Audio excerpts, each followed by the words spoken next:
الکترونی این خیلی نغز نه الکترونی هر خیلی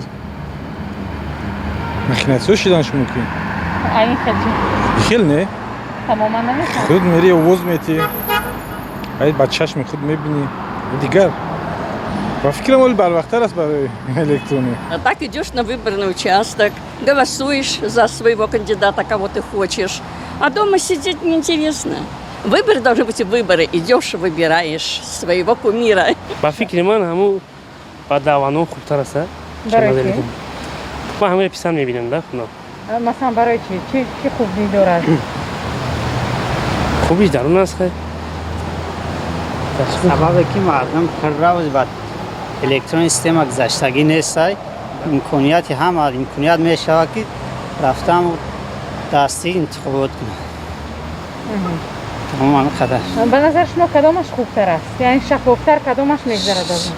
شفافتر هم رفته دارم جای مرکزایی که انتخاب میکنم مکتبو در تشکیل کردگن و دیگر جایی که انتخاب کردگن شفافتر شامل میشه من در این باره وقت تصورات هم ندارم.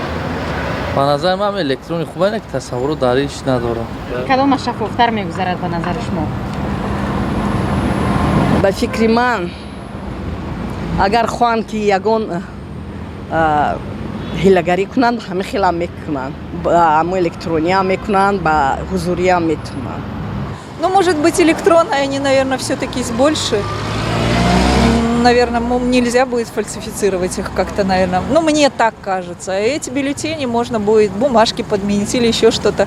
А если направлено, если люди проголосовали, мне кажется, уже вот так вот. Ну, наверное, это все-таки зависит от вышестоящих организаций. Это они, наверное, как-то должны в этом принимать активное участие, чтобы люди стремились к этому, ну, то есть шли именно в направлении этого продвижения, то есть двигаться вперед как-то. برای آنکه با واسطه اینترنت میتوانند چند اکانت ساخته برای یک آدم امتیاز دهند. برای آنمون ما میتوانیم با دست نوشته آدم خود را انتخاب نماییم.